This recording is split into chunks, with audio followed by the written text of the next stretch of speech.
ప్రభువైన యేసుక్రీస్తు నామములో లోహిత్ క్రిస్టియన్ ఛానల్ నుండి మీకు సర్వ శుభాలు తెలియజేస్తున్నామండి. ప్రతి వీడియోలో నా వీడియోను మీరు ఛానల్ విన్న ప్రతి వీడియో కూడా ఎంతో ఆదరిస్తున్నారు, మీకు నా వందనాలు. ఈ వీడియోలో యేసుక్రీస్తు కుటుంబం ఆయనకు చెప్పబడిన మాటలు ఇది ఒక భాగం. ఇంతకుముందు ఒక భాగం చెప్పాను, ఇది ఒక భాగం.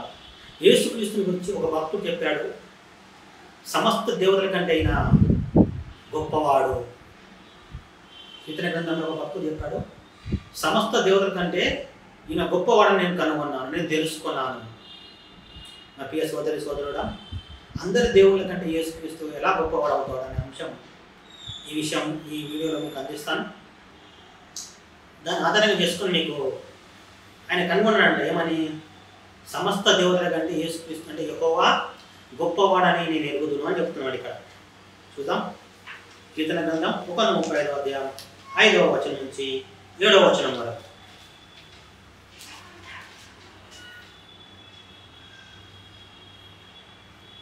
ఆకాశమందును భూమి అందును యెహోవా గొప్పవాడనియో, మన ప్రభు సమస్త దేవతల కంటే గొప్పవాడనియో నేను ఎరుగుదును. ఈయన అంటున్నాడు ఈ భక్తుడు. ఈ 135వ కీర్తన రాసింది ఎవరో తెలియదు. ఈయన దాదాపు 3000 సంవత్సరాల ముందు, 4000 క్రీస్తు పూర్వం 1000 సంవత్సరాల ముందు 2000 సంవత్సరాల మధ్యలో ఉండేవాడు అన్నమాట. క్రీస్తు పూర్వం 1000 సంవత్సరాల ముందు 2000 సంవత్సరాల మధ్యలో ఉండేవాడు అన్నమాట. ఈయన ఏమంటున్నాడంటే యెహోవా గొప్పవాడని, అంటే యెహోవా అనే చోట యేసుక్రీస్తుని పెట్టుకోవాలి. యెహోవా అనే పేరు తండ్రికి కూడా యెహోవా అనే పేరు ఉంది. బైబిల్ ప్రకారం కుమారుడికి కూడా యెహోవా అనే పేరే ఉంది అన్నమాట. ఇది పాత నిబంధన ప్రకారం యెహోవా అనే పేరు ముగ్గురికి వాడబడ్డది. తండ్రికి, కుమారునికి, పరిశుద్ధాత్మకు కూడా ముగ్గురు ఒకటే వాళ్ళు.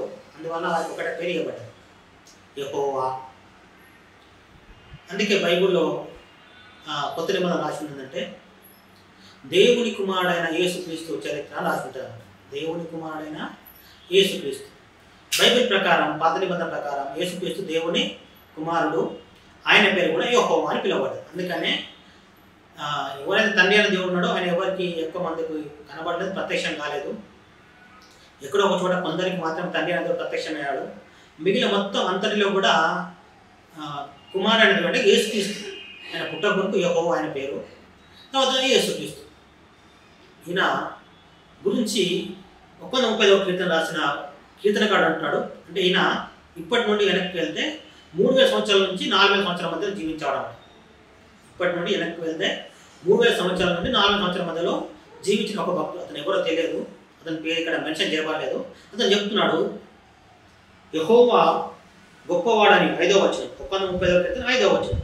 యెహోవా గొప్పవాడనియో, మన ప్రభు సమస్త దేవతల కంటే గొప్పవాడనియో నేను ఎరుగుదును. నీకెట్లా తెలుసా బాబు, నీకెట్లా తెలుసు అని అడిగితే ఆయన ఇక్కడ ఇంకా కొన్ని వచనాలు రాసినాడు. కింద 6వ వచనం, ఆకాశమందును భూమి అందును సముద్రముల యందును మహాసముద్రములన్నింటి యందును ఆయన తనకు ఇష్టమైనదందుకు జరిగించేవాడు. ఆయన గొప్పవాడు ఎట్లా అవుతాడంటే ఈయన వివరిస్తున్నాడు 6వ వచనంలో. ఏమని చెప్తున్నాడంటే ఆకాశమందు, ఇక్కడ ఆకాశంలో అంటే ఈయనకు ఆకాశంలో అధికారం ఉంది, అంటే ఆకాశం ఈయన ఆధీనం ఉంది. మళ్ళా భూమి అందు కూడా, అంటే ఈయనకు అధికారం ఉంది భూమి అందు కూడా. తర్వాత సముద్రముల యందును మహాసముద్రం అన్నిటి యందును ఆయన తనకి ఇష్టమైనదంతయు జరిగించువాడు. ఎవరు జరిగించేవాడంట? యెహోవా అనే వాడేవాడు. యెహోవా అనే వాడేవాడు యేసుక్రీస్తే. పాత నిబంధనలో యెహోవా అనబడ్డాడు, కొత్త నిబంధనలో యేసుక్రీస్తు అనబడుతున్నాడు. ఆయననే మానవుల కోసం మనిషిగా పుట్టినందువల్ల, అంతవరకు ఆయన పుట్టని అవసరం లేదు మనిషి. దేవుడు సర్వశక్తిమంతుడు, ఆయనకు అన్ని సాధ్యం, ఆయనకు అసాధ్యమైంది అంటూ లేదు. ఆయన ఈ భూమి ఒక్కదంటే కాదు, మనం చూస్తున్న ఆకాశంలో చూస్తున్న నక్షత్రాలన్నింటి కూడా ఆయన దేవుడై ఉండడం. అన్నింటినీ ఆయన సృష్టించిన వాడు. ఎవరు? మనం ప్రస్తుతం మొక్కి పూజిస్తున్న యేసుక్రీస్తు, 2000 సంవత్సరాలు పుట్టాడు అనుకుంటున్న యేసుక్రీస్తు ఆయన అంతకుముందే ఉన్నవాడు. కోట్ల సంవత్సరాలు ఉన్నవాడు. ఎన్నో గ్రహాలు కోట్ల లోకాలు ఉన్నాయి. అన్ని ప్రతి సూర్యునిలో ప్రస్తుతం మన సూర్యునికి భూమి ఎట్లా ఉన్నాం అట్లనే మన ఆకాశంలో చూస్తున్న నక్షత్రాలకు కూడా ప్రతి నక్షత్రానికి ఒక భూమి ఉంది అన్నమాట. ఒక భూమి మీద ఏదో ఒక జాతి నివసిస్తూ ఉంది. ప్రతి సూర్యునికి ఒక భూమి ఉంటుంది. మన ఆకాశంలో చూస్తున్న నక్షత్రాలు అనేటివి అవి కూడా సూర్యులే, దూరంగా ఉన్నందువలన వాటిని మన నక్షత్రాలు అంటున్నాం అంతే తప్ప అవి కూడా సూర్యులే. ఆ సూర్యుని కూడా ప్రతి సూర్యునికి ఒక భూమి ఉంటుంది. ప్రతి భూమికి ఒక చంద్రుడు కూడా ఉంటాడు అన్నమాట. మనకు ప్రస్తుతం 8 గ్రహాలు చెప్పాం. మన సూర్యుని చుట్టూ 8 గ్రహాలు తిరుగుతుందని చెప్పినట్లనే అక్కడ కూడా ప్రతి గ్రహం చుట్టూ గ్రహాలు తిరుగుతుంటాయి. ఆ గ్రహాలు ఒక గ్రహం భూమి కూడా ఉంటుంది అన్నమాట. ప్రతి భూమిలో ఖచ్చితంగా ప్రస్తుతం మన భూమి ఉన్న వాతావరణమే ఉంటుంది. అన్నిటి కూడా ఆయన దేవుడు, పుట్టి భూమికే కాదు. యేసుక్రీస్తు అన్నిటి కూడా ఆయన బైబిల్ చెప్తుంది ఆయన లేకుండా ఏదీ కలగలేదు. యోహాను సువార్త 1వ అధ్యాయంలో 2-3 వచనాలు ఉంటాయి అన్నమాట. ఏమనంటే ఆయన లేకుండా ఏది కలగలేదు, అన్ని సమస్తం ఆయన మూలం కలిగినాయి, ఆయన కొరకు కల్పించబడేవాడు. అన్ని ఎవరి కొరకు? యేసుక్రీస్తు కొరకు. ఇక్కడ ఈ భక్తుడు అంటున్నాడు యెహోవా గొప్పవాడు. అంటే నీకెట్లా తెలుసు భయ్ యెహోవా గొప్పవాడు అంటే? ఆయన అంటున్నాడు 6వ వచనంలో, ఆకాశం అందు, భూమి అందును, సముద్రం అందును, మహాసముద్రం అన్నిటి అందును ఆయన తనకి ఇష్టమైనంతయు జరిగించువాడు. అందువల్ల ఆయన గొప్పవాడు. మిగిలిన వాళ్ళు ఎవరు కూడా ఆకాశంలో ఏం చేయలేరు, చేస్తే భూమి మీద ఆటలు తగ్గుతాయి, సముద్రంలో ఏమి చేయలేరు అన్నమాట. ఆయన సముద్రం ఎందును, మహాసముద్రం ఎందును ఆయన తనకిష్టమైనంతయు జరిగించువాడు. ప్రస్తుతం మనం పూజిస్తున్న యేసుక్రీస్తు ఒకప్పుడు యెహోవా అని పిలువబడ్డాడు. ఆయన గురించి ఈ భక్తుడు చెప్తున్నాడు సముద్రములే అందు, మహాసముద్రములే అందు. మామూలు సముద్రం కాదు, అది మహాసముద్రం అన్నమాట. ప్రస్తుతం ప్లాస్టిక్ మహాసముద్రం అని, హిందూ మహాసముద్రం అని చెప్పబడుతున్నాయి. అటువంటి సముద్రం లేదు కూడా ఆయనకి ఇష్టమైనంత చేస్తాం. ప్రస్తుతం మనం భూమి మీద మనం నాకు ఇష్టమైనది ఎట్లా చేయగలుగుతాం? దేవుడు అంత శక్తిమంత, అంత గొప్పవాడు అన్నమాట. మిగిలిన దేవుడు ఏమి చేయలేరు అంట. మిగిలిన దేవుడు అనబడేవారు ఏమి కూడా చేయలేరు, అటువంటి శక్తే లేదు వాళ్ళకి. కీర్తనల గ్రంథం 9వ అధ్యాయం 95:3-7 వచనాలు. యెహోవా మహాదేవుడు. ఈ భక్తుడు వేరే అన్నమాట. ఆ భక్తుడు ఈ భక్తుడు వేరు వేరు. ఇక్కడ కూడా 95వ కీర్తన ఎవరు రాశారో తెలియదు. అక్కడ 135వ కీర్తన ఎవరు రాశారో కూడా తెలియదు మనకు. ఇది కూడా క్రీస్తు పూర్వం 3000 నుంచి 4000 సంవత్సరాల మధ్య రాయబడిన కీర్తన, అంటే పాట అన్నమాట. అందులో ఇతను కూడా అంటున్నాడు యెహోవా మహాదేవుడు, దేవతందరికి పైన మహత్యం గల మహారాజు. అక్కడేమో యెహోవా సకల దేవతల కంటే గొప్పవాడని అక్కడ ఆయన చెప్తున్నాడు. ఈయనేం చెప్తున్నాడంటే దేవతలందరికీ పైన మహత్యము గలవాడంట. అంటే దేవతలందరికీ పైన అధికారం, అంటే సకల అందరి దేవుళ్ళ కంటే పైన అధికారం గలవాడు. ఎవరు? 2000 సంవత్సరాలు పుట్టిన యేసుక్రీస్తు అనేవాడు. ఆయన పుట్టక మునుపు అందరి దేవుళ్ళ మీద బైబిల్ చెప్తుంది. ఈయన అంటున్నాడు మహత్యం గల మహారాజు, మామూలుడు కాదు, సర్వాధికారం గలవాడని చెప్తున్నాడు. అక్కడేమో ఆయన అంటాడు అందరికంటే గొప్పవాడు నాకు తెలుసు, నేను ఎరుగుతున్నా అంటున్నాడు. ఈయన అంటున్నాడు దేవతందరికి పైన మహత్యం గల మహారాజు యెహోవా మహాదేవుడు.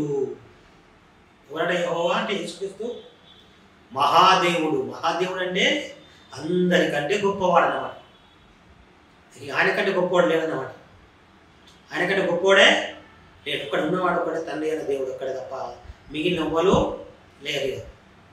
ఆయననే మహాదేవుడు, దేవతల పైన మహత్యం గల మహారాజు. భూమి ఆగాధ స్థలములు ఆయన చేతిలో ఉన్నవి, పర్వత శిఖములు ఆయనవే, సముద్రం ఆయనది, ఆయన దాన్ని కలుగజేసెను. ఆయన హస్తములు భూమిని నిర్మించెను. ఆయన మన దేవుడు, మనము పాలించు ప్రజలము, మనం ఆయన పాలించు ప్రజలము, ఆయన మేపు గొర్రెలము. రండి నమస్కారం చేసి సాగిలపడతాము, మనల్ని సూచించిన యెహోవా సన్నిధిని మోకరించుదాము. నేడు మీరు ఆయన మాటను అంగీకరించిన ఎడల ఎంత మేలు. భక్తుడు అంటున్నాడు ఏమని? భూమి అగాధ స్థలములు ఆయన చేతిలో ఉన్నవి. భూమి యొక్క అగాధ స్థలములు యేసుక్రీస్తు చేతిలో ఉన్నాయని చెప్తున్నాడు. వాడు ఎవరి చేతిలో ఉన్నాయి? ఆయన చేతిలో ఎందుకు ఉంటాయి బాబు? ఆయన మొనమొన పుట్టినవాడు పేరుకు మాత్రమే. అది ఆయన పుట్టక మునిపే ఆయన ఉన్నవాడు. బైబిల్ అని చెప్పాడు నేను ఉన్నవాడను అనువాడు. ఎప్పటి నుంచి ఉన్నవాడు బాబు నువ్వు అంటే? ఏమి లేనప్పటి నుంచి ఉన్నవాడు అన్నమాట. ఏం లేనప్పుడు ఉండి అన్ని పుట్టించిన వాడు యేసుక్రీస్తు. అన్నీ పుట్టించిన వాడు, మనిషిని పుట్టించాడు.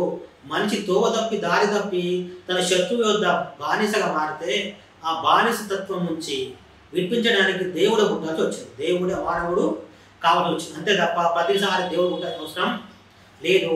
ఆయన శక్తిహీనుడు కాదు, సర్వశక్తిమంతుడు దేవుడు. ఆయన పుట్టకుండా అన్ని పనులు చేయగల సమర్థుడు.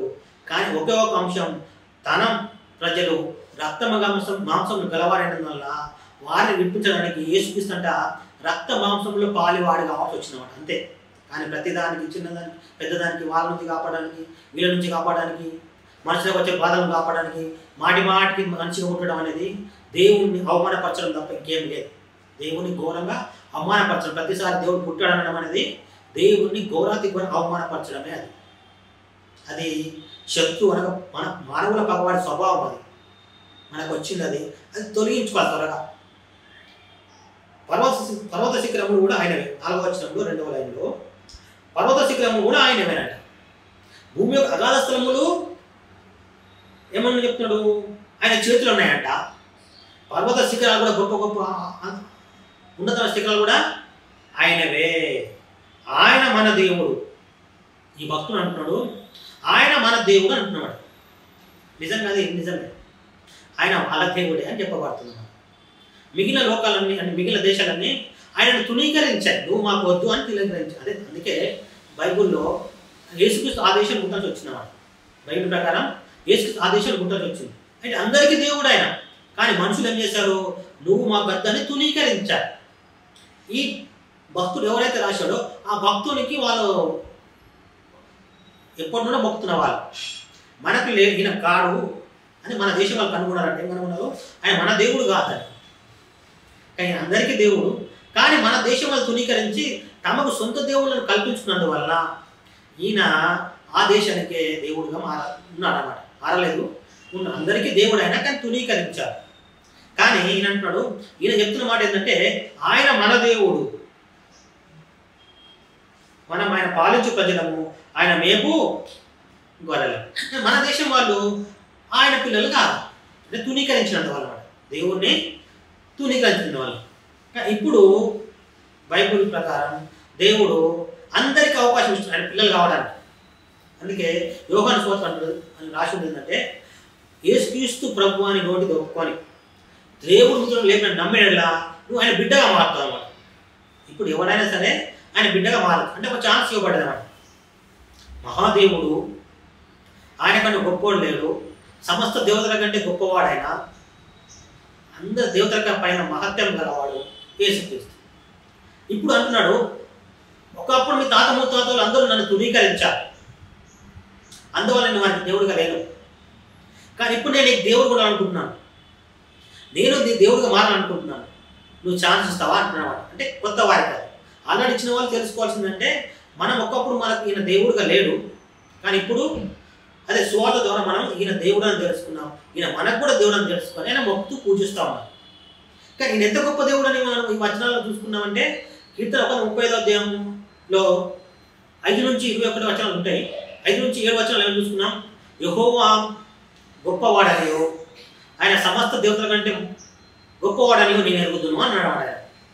దాంతోపాటు ఆయన సముద్రంలో మహాసముద్రంలో తనకి ఇష్టమైనది జరిగించేవాడు, భూమి ఆయనదే, ఆకాశం ఆయనదే, అందుకే ఆయన గొప్పవాడు రా బాబు అని అంటున్నా ఆ భక్తుడు.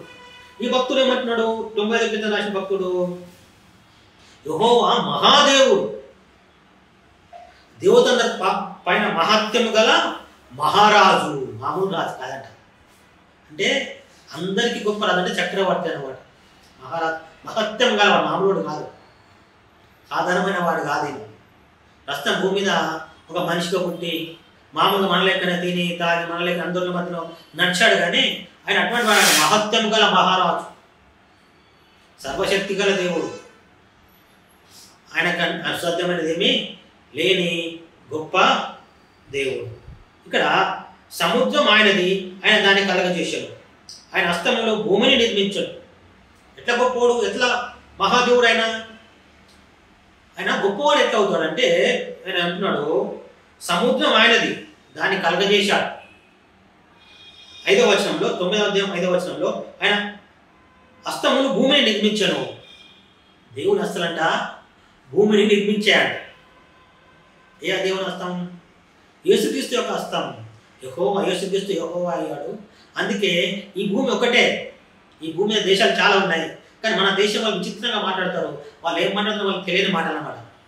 మా దేశం దేవుడు మాకున్నారు, ఆ దేశం ఆ దేవుడు వాళ్ళకున్నారు కనుక వాళ్ళు ఆ దేశం వాళ్ళు ఆ దేవుళ్ళని మొక్కుతారు, మన దేశం మన దేవుళ్ళని మొక్కాలంట. అది తప్పు, అది పాపం మాట. అది తప్పు, పాపం. నేను యేసుక్రీస్తు నమ్మినప్పుడు, కొత్తలో నమ్మినప్పుడు మన దేశం వాళ్ళు మనకున్న వేరే దేవుడు ఎందుకు మొక్కుతున్నావు అన్నారన్నమాట. అసలు ఒక గ్రహింపు ఉందా వాళ్ళకు? ఇక్కడ ఏం చెప్తున్నాడు? ఇక్కడ ఈ కీర్తనకాడు సముద్రం ఆయనది, ఆయన దాన్ని కలుగజేశాడు. సముద్రాలు 7 ఉన్నాయి మనకు, కానీ సముద్రం అంటే ఒక సముద్రం కాదు అది. ఆయన చెప్తున్నమాట ఒక సముద్రం కాదు, అన్ని సముద్రాలను ఆయనే కలుగజేశాడు. ఆయన హస్తములు భూమిని నిర్మించాను అంట. భూమిని నిర్మాణం చేశారని చెప్తున్నాడు. ఒకటే భూమి, వేరే లేదు. ఖండాలు 6 ఖండాలైనా భూమి ఒకటే. ఆ భూమి ఇట్లా పగిలిపోయి ఉందన్నమాట. అంతే, ఇలా పగిలిపోయి ఇదొక ఖండం, ఇదొక ఖండం, ఇదొక ఖండం. ప్రస్తుతం ఏదంటే కిందది ఉంది భూమే. ఈ అరిచేతిలో ఇది ఉంది. వేలు ఏంటంటే ఖండాలు లాంటివి అనమాట. ఒకటి అరిచేతికే ఉన్నట్టు, చేతికే ఉన్నట్టుగా ఒకదానికి ఉంది. మన దేశం సపరేట్ ఏం లేదు భూమిలో. అందువల్ల మన దేశానికి ఒక దేవుడు, వేరే దేశానికి ఒక దేవుడు అనేది తప్పు మాట, అది పాపం మాట. అది మనను నరకాన్ని తీసుకోవాల్సిన సాతాను మాట అన్నమాట. మనం నరకాన్ని తీసుకోవాల్సిన సాతాను మాట. అందరూ దేవుళ్ళు, అంతా ఎవరినైనా మొక్కవచ్చు అనేది. మన దేశం దేవుళ్ళని మన దేశం వాళ్ళే మొక్కాలి, పరాదేశం వాళ్ళ దేవుని వాళ్ళనే మొక్కాలి అనేది పాపం మాట. అది మన దేశం కైనా పరదేశం కన్నా అంతా కలిసి ఒకటే భూమిలో ఉన్న దేశాలు. 6 ఖండాలు కూడా ఒక భూమి మీద ఉన్నాయి. ఈ ఒక్క భూమిని మన 5వ వచనంలో ఆయన హస్తములు భూమిని నిర్మించాను అని చెప్తున్నాడు. ఎవరి హస్తములు? యేసుక్రీస్తు హస్తములు. ఒక్కడు చాలండి, భూమి ముట్టిన అందరూ అవసరం లేదు. నన్ను కనడానికి ఒక అమ్మ చనిపోయింది, ఒక తండ్రి చనిపోయాడు.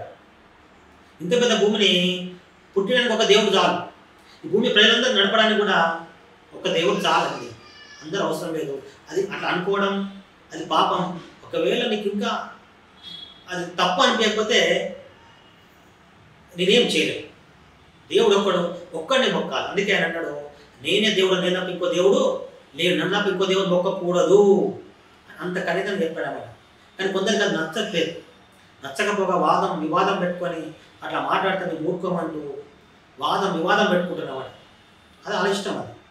కానీ నిజానికైతే దేవుడు ఒక్కడే.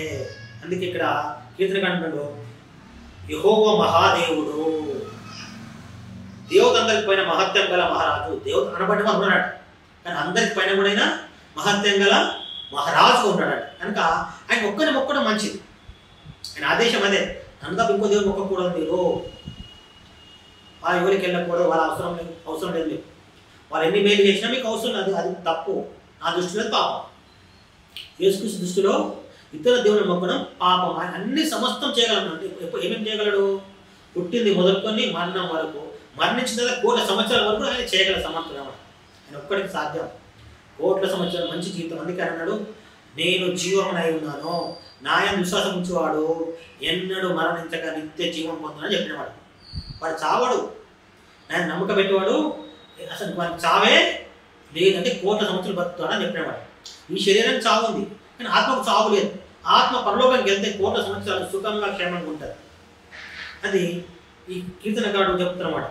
మనం 6వ వచనంలో ఆయన మన దేవుడు అని ఈ కీర్తనకారుడు అంటే వాళ్ళ తాతలు ముత్తాతలు ఈ కీర్తనకారుడు రాసిన కీర్తనకారుడు మొక్కుతున్న దేవుడిని వాళ్ళు మొక్కినారు.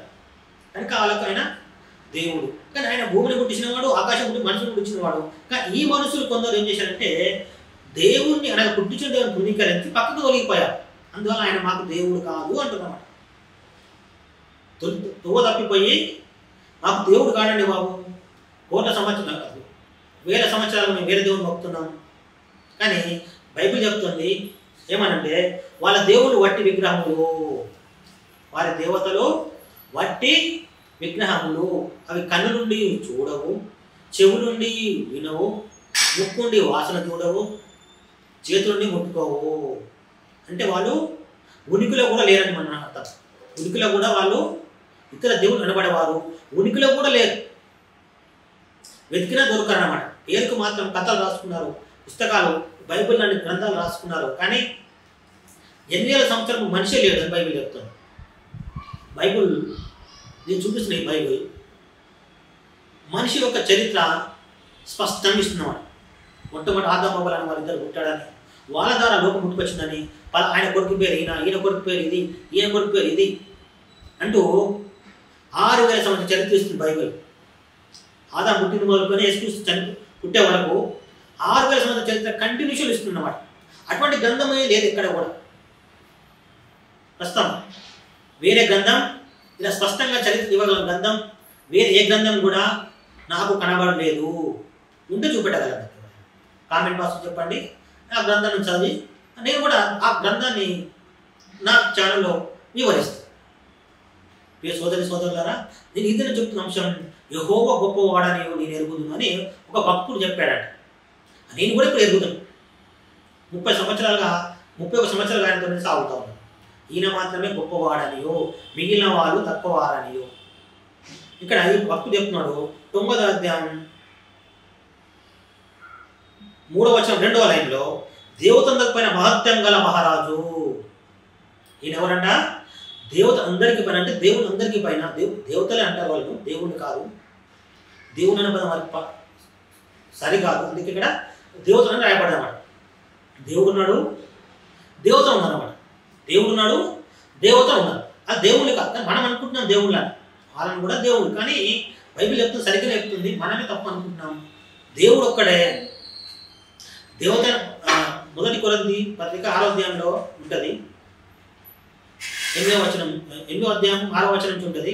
1 కొరింథీ పత్రిక 8వ అధ్యాయం 6వ వచనం నుంచి, దేవతను అనబడిన వారులను ప్రభువులో అనబడిన వారులను మనకు దేవుడు ఒక్కడే. దేవత అనబడి ఉన్నాడట, ప్రభువు అనబడి ఉన్నాడట, కానీ మనకు దేవుడు ఒక్కడే. అంటే దేవతలు వేరు, దేవుడు వేరు. కానీ దేవతలు దేవుని వలె పనులు చేస్తున్నాయి అన్నమాట. దేవతలు కూడా దేవుని వలె మొక్కుతే కోరిక తీరుస్తున్నారు, ఆదుకోమంటే ఆదుకుంటున్నారు, సహాయం చేయమంటే సహాయం చేస్తున్నారు.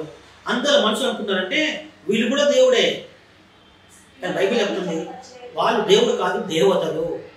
వాళ్ళందరికీ పైన మహత్యంగా మహారాజు యేసుక్రీస్తు. ఒకప్పుడు ఆయన భూమి పుట్టకమునుపు సర్వ లోకాలను ఏలినవాడు, మనిషి కోసం మానవుడుగా అయ్యాడు. మానవుడు అయినంత మాత్రాన, 2వ సంవత్సరం పుట్టినంత మాత్రాన రక్త మునుపు లేడు అనుకోవడం అది మన యొక్క జ్ఞానం లేని స్థితి అనుకోవాలి తప్ప జ్ఞానం లేని స్థితి అనుకోవడానికి లేదు. మనం ఇంకొక వచనం చూద్దాం. ఇర్మీయా గ్రంథం 10వ అధ్యాయం 12 నుంచి 13 వచనాలు. ఇర్మీయా గ్రంథం 10వ అధ్యాయం 12, 13 వచనాలు.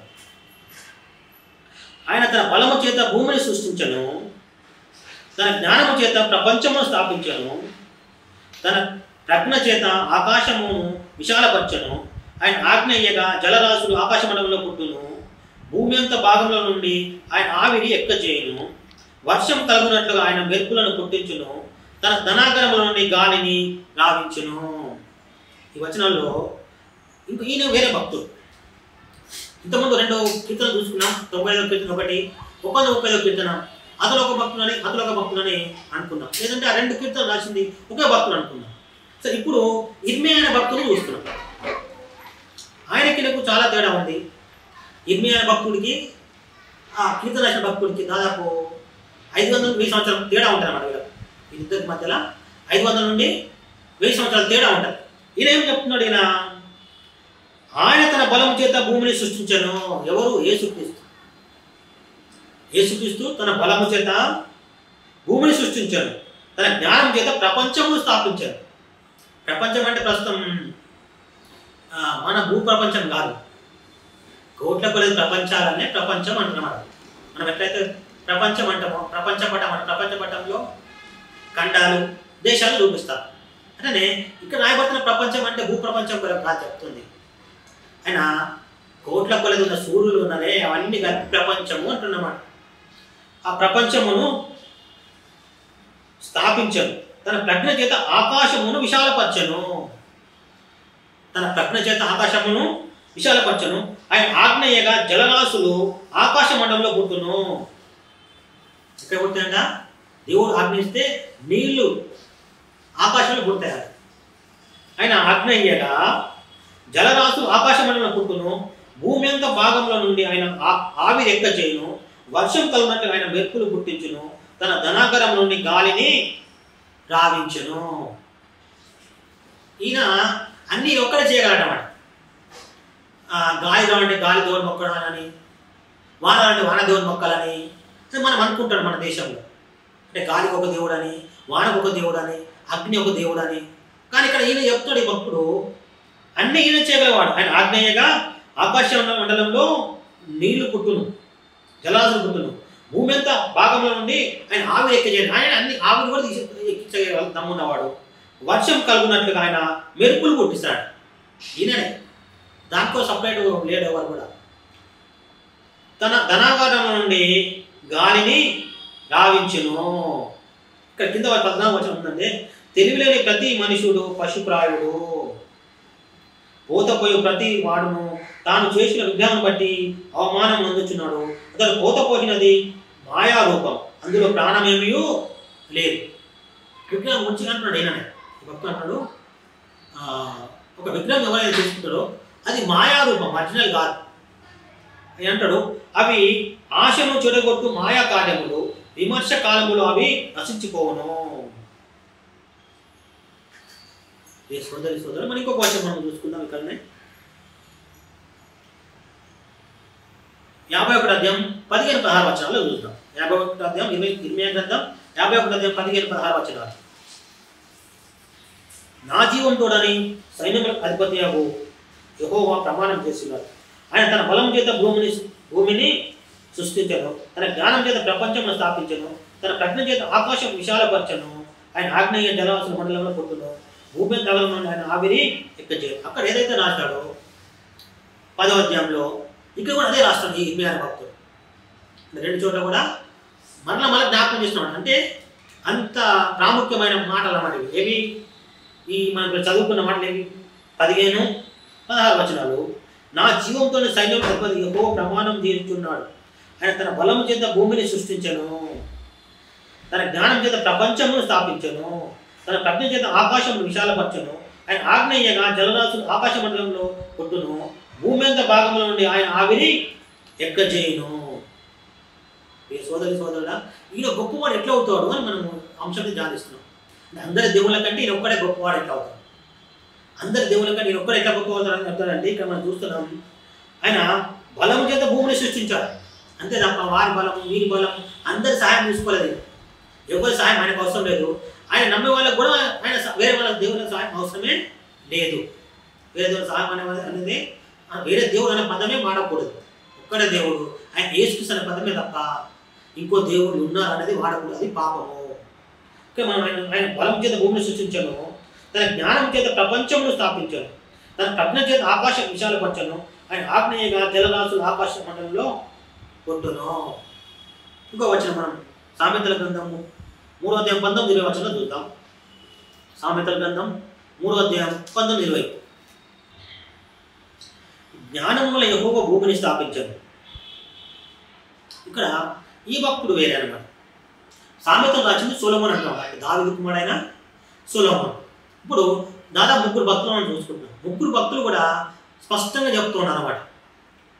జ్ఞానం వల్ల యెహోవా భూమిని స్థాపించను, వివేచన వలన ఆయన ఆకాశ విశాలమును స్థిరపరచను, ఆయన తెలివి వలన అగాధ జలములు ప్రవహించుచున్నవి, మేఘం నుండి మంచు బిందువులు కురియుచున్నవి.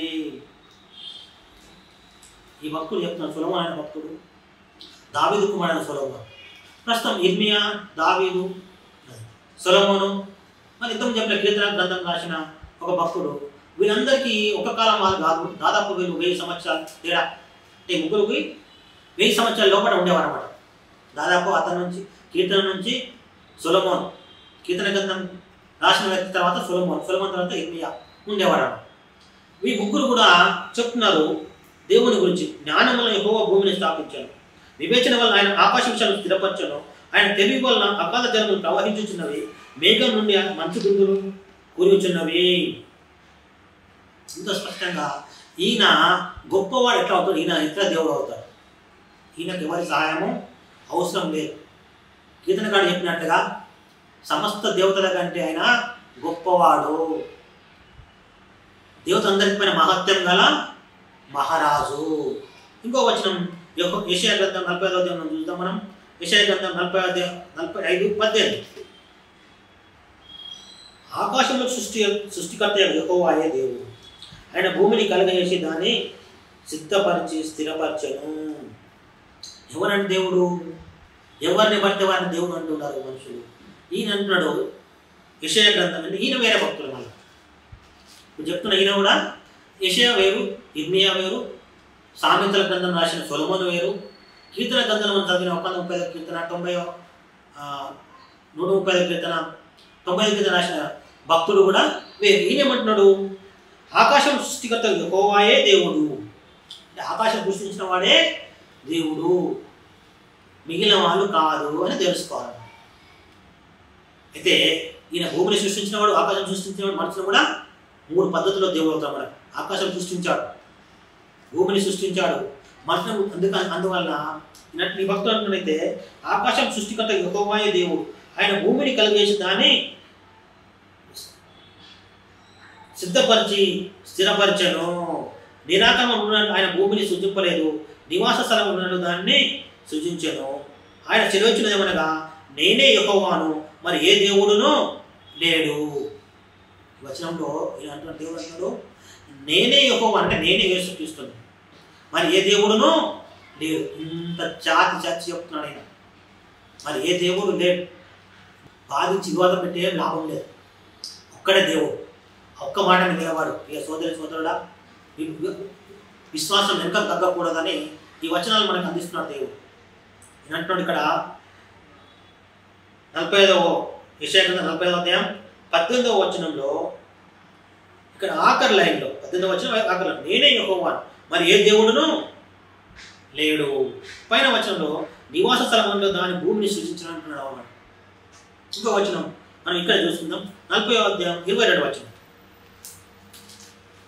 యెషయా గ్రంథం 40వ అధ్యాయం 22వ వచనం. ఇక్కడ మనం చూస్తున్నాం ఆయన భూమండలం మీద ఆసీనుడై ఉన్నాడు, దాని నివాసులు మిడతల వలె కనబడుచున్నారు. ఈ దేవుడు అంటే యేసుక్రీస్తు భూమండలం పైన ఆసీనుడై ఉన్నాడు. దేనిపైన?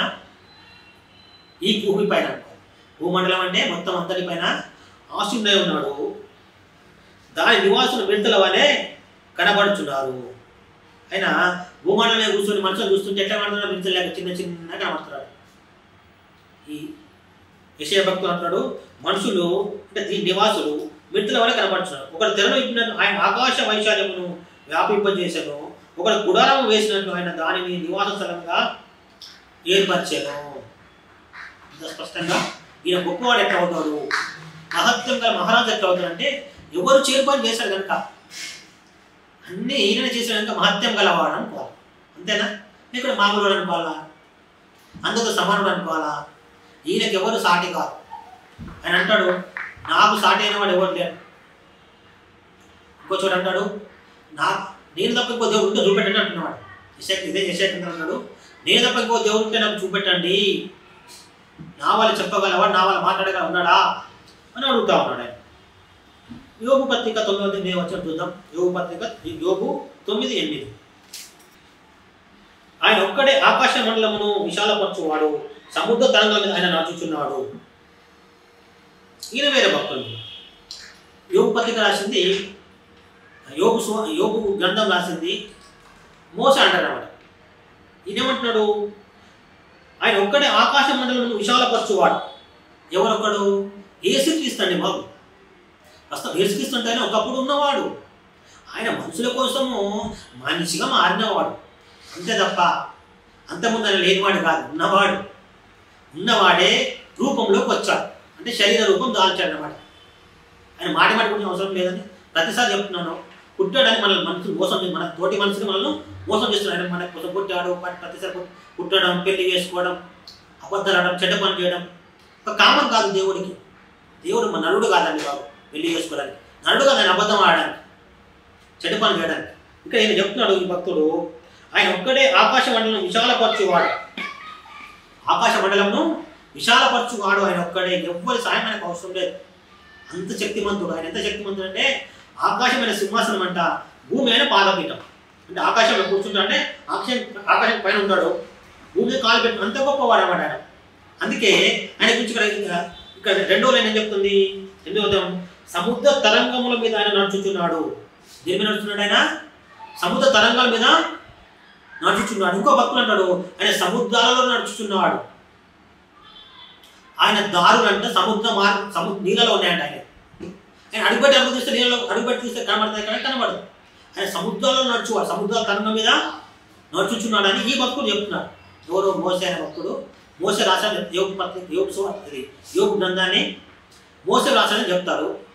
ఈయన అంటున్నాడు ఆయన సముద్ర తరంగల మీద ఆయన నడుచుచున్నాడు. యేసుక్రీస్తు భూమి ఉన్నప్పుడు సముద్రం మీద నడిచాడు, మనకు తెలుస్తుంది. మనిషికి ఉన్నప్పుడు ఆయన నడిచిండు, మనకు అక్కడ రాసి ఉంది. పుట్టముందు కూడా సముద్ర తరంగం మీద నడిచాడు రాసి నడుచుచున్నాడు. ఆయన నడుస్తూనే ఉంటాడు ఎప్పటికి కూడా. అటువంటి సత్తా సమర్థత గల దేవుడు. అయితే ఆఖరిగా మనం చూసుకోవాల్సిన వచనం ఏంటంటే కీర్తన గ్రంథం 14:2 ఏమని రాశారు? కీర్తన గ్రంథం 14:2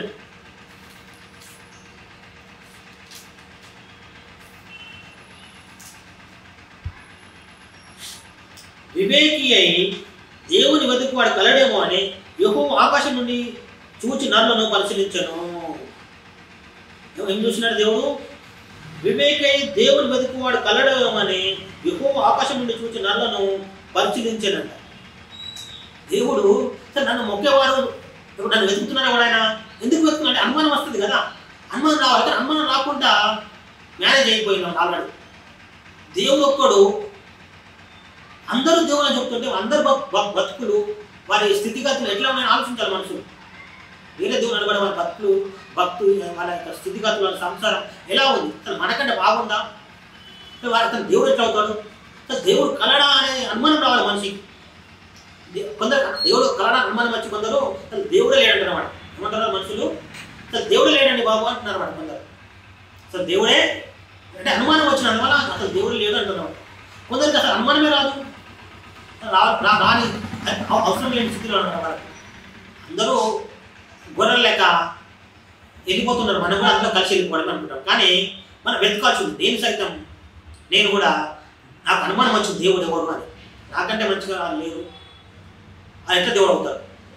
నాకంటే మంచి బతుకు లేదు కనుక వారి దేవుడు ఛాన్స్ కనుక ఆ దేవుడు వేరే ఉండాలి, నాకంటే మంచోడు, నాకంటే గొప్పవాడు ఉండాలని వెతికితే నాకు యేసుక్రీస్తు దొరికాడు. ఏ సోదరుడా, నువ్వు కూడా వెతకాల్సి ఉంది, నేను కూడా వెతకాల్సి ఉంది. వెతకపోతే వెతికితే ఈ విశ్వాసంలో స్థిరంగా ఉండు.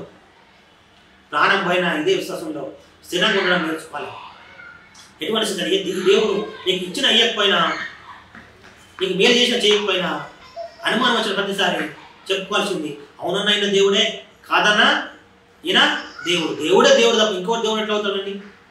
ఇక్కడ ఈయన అంటున్నాడు, దేవుడు అంటున్నాడంట. ఈ భక్తుడు రాశారు కీర్తన 14 దావీదు అన్నమాట. ఇక్కడ అడుగుతున్నది, ఇక్కడ రాసింది దావీదు రాశారు. నేను అంటున్నాడు వివేకే దేవుని వెతుకులు కలడేమో అని యెహోవా ఆకాశం చూచి నరులను పరిశీలించాను. పరిశీలిస్తే వారందరూ దారి కలిగి బొత్తిగా చెడిపోయి ఉన్నారు, మేలు చేయవారు లేరు, ఒక్కడు కూడా లేడంట. మేలు చేసుకోవడం లేదంటే ఒక్కడు కూడా లేదంటే అందరూ దారి కలిగిపోయారంట. ఏ దారి కలిగిపోయారు? నిజమైన దేవుడు మొక్కే దారి కలిగిపోయారు. ఆయన వాళ్ళు ఉన్న అందరిని మొక్కుతున్నారు తప్ప ఆయన మొక్కట్లేదు.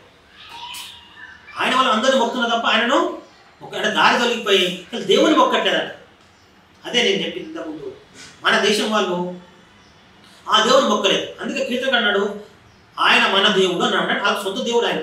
అంటే వాళ్ళ తాత ముత్తాతలు మొదటి నుంచి ఆయన మొక్కుతున్నారు. మన తాత ముత్తాతలు మొదటి నుంచి అసలు దేవుని మొక్కకుండా ఇక్కడ ఈ వచనం చెప్తుంది ఏంటంటే అందరూ దారి తొలగిపోయి ఉన్నారు.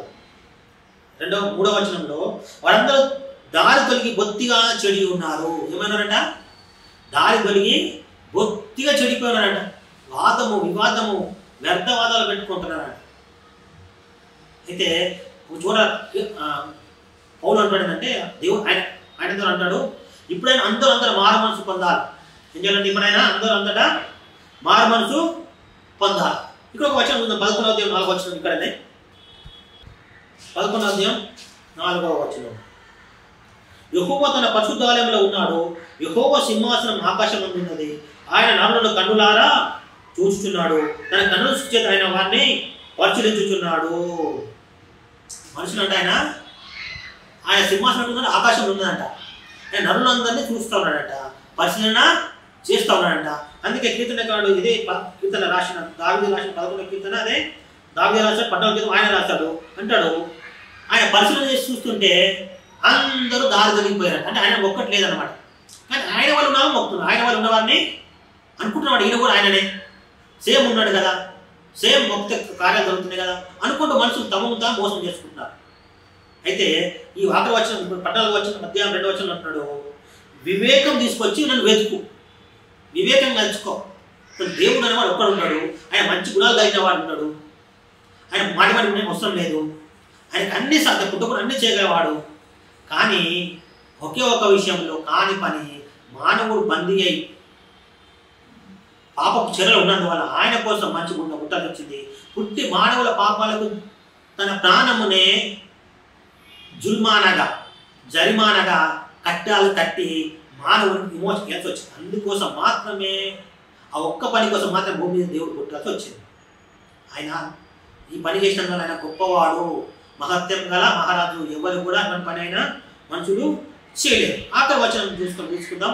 యెషయా గ్రంథం 40వ అధ్యాయం 22వ వచనం. భూదిగంతముల నివాసులారా, నా వైపు నుంచి రక్షణ పొందుడి, నేనే దేవుడను, మరి ఏ దేవుడును లేరు అంటాడు. భూమి పైనుంచి కింది వారు, ఎన్ని దేశాలు ఉన్నాయి అన్ని దేశాల వారలా నా వైపు చూసి రక్షణ పొందుడి అంటాడు. నా వైపు చూసి రక్షణ పొందుడి, దేవుడు నేనే, మరి ఏ దేవుడును లేడు.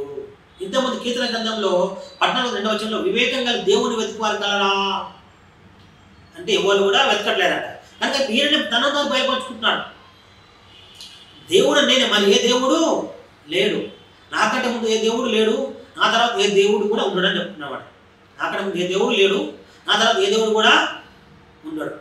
భక్తులు కనుగొన్నారు ఈయననే మహత్యం గల మహారాజు అని ఒక భక్తుడు చెప్పాడు. సకల దేవతల కంటే మహత్యం మహారాజు ఒక ఆయన చెప్పాడు. సమస్త దేవతల కంటే ఈయననే గొప్పవాడు అని ఒక ఆయన చెప్పాడు. నువ్వేం చెప్తావు? ఇంతవరకు విన్నావు, ఎన్ని రోజులు నీ సాహసం వేసుకుని సాగిన సోదరా, నువ్వేం చెప్పగలవు? ఏం చెప్తావు? ఇంకా తెలుసుకోకపోతే త్వరగా తెలుసుకో. ఓ దేవుడు ఎవరు నువ్వు అడుగు, నాకు సత్యం బయలుపరచు. నిజమైన దేవుడు ఎవరు? ఒక్కడిని మొక్క అందరిని మొక్కాలా? అందరూ దేవుళ్ళేనా? ఒక్కడే దేవుడా? మా తాత ముత్తాతల్ని మొక్కుతూ వస్తున్నా, అందరినీ మీ మళ్ళీ మొక్కాలా లేదా అని నీ డౌట్ను నీ మనసులోనే ఒక దేవుడితో చెప్పు. ఏ పేరు పెట్టకుండా దేవుడితో చెప్పాను. నేను అలాగే చెప్పాను, నేను అలాగే అను. ఓ దేవుడు ఎవరు నువ్వు, నాకు బయలుపరచుకో అని దేవుడిని అడగాలి మనం. గురువులను కాదు, గురువులు తోగలేకపోయి ఉన్నారు. బైబిల్ చెప్తుంది వారందరూ దారి తొలగిపోయి బొత్తిగా చెడిపోయి ఉన్నారట. వాళ్ళు దారి తొలగిపోయి బొత్తిగా చెడిపోయి ఉన్నారట. గురువులు కాదు అడగాల్సింది, దేవుణ్ణి అడగాలి మనుషులు. ఏ సోదరుడు ఇంతవరకు వాక్యం నీవు నిర్ణయం తీసుకో. ఈయన మహత్యం గల అందరికంటే అందరి దేవుల కంటే మహత్యం గల మహారాజు అని 95 కీర్తనలు విన్నాం. 35 కీర్తనలేమో సమస్త దేవతల కంటే గొప్పవాడని విన్నాం. మరి నీ మనసులో ఈయన గురించి నీ అభిప్రాయం ఏంటిది? ఒకప్పుడు యెహోవా, ఇప్పుడు యేసుక్రీస్తు. ఆయన పుట్టకొనుకు ఆత్మరూపంలో ఉండేవాడు, తర్వాత పుట్టిన తర్వాత మానవ రూపంలో మనిషికి పుట్టాడు, చనిపోయే మనకు ఆత్మరూపంలోనే ఉంటా ఉన్నాడు. ఆయననే ఒక్కడే దేవుడు. ఏ సోదరుడు ఎంతో వాక్యం వినను, నీ మనసును స్థిరపరచుకో, విశ్వాసంలో స్థిరపరచుకో, ముందుకు సాగిపో, అనేక విశ్వాసంలో బలపరచు, విశ్వాసంలో నిలుపు. ఇంకా తెలియకపోతే తెలుసుకో, ఎక్కువగా బైబిల్ చదువు, వీలైతే ఇతర గ్రంథాలు కూడా చదువు, నేర్చుకో. మనిషి 8000 సంవత్సరాల ముందు లేడన్న విషయం స్పష్టంగా తెలుసుకో. 8000 సంవత్సరాల ముందు మతం ఉందన్నా అది అబద్ధం. దేవుడు అనేవాడు ఉన్నాడన్నా కూడా, అంటే పుట్టాడు భూమి అంటే మనిషి లేనప్పుడు దేవుడు ఎట్లా పుడతాడు, అది కూడా అబద్ధం అనే విషయం తెలుసుకో. 8000 సంవత్సరాల ముందు మనిషి వాడిన వస్తువులు లేవు, నాణాలు లేవు, శిలా శాసనాలు లేవు, భాష రాతరూపమైన భాష కూడా 8000 సంవత్సరాల ముందు లేదు. అంటే 8000 సంవత్సరాల ముందు మనిషే లేడు అనే విషయాన్ని ఎట్లా తెలుసుకో. సోదరు తెలుసుకొని బైబిల్ చెప్తుంది. బైబిల్ కోట్ల ప్రతులు, అన్ని భాషల్లో దొరుకుతుంది బైబిల్. ప్రపంచంలో ఏ దేశం దొరుకుతుంది అనేది లేదు. కోట్ల గ్రంథాలు ఉన్నాయన్నమాట. దాదాపు 360 కోట్ల క్రైస్తవులు ఉంటే 400 కోట్ల గ్రంథాలు ఉన్నాయి.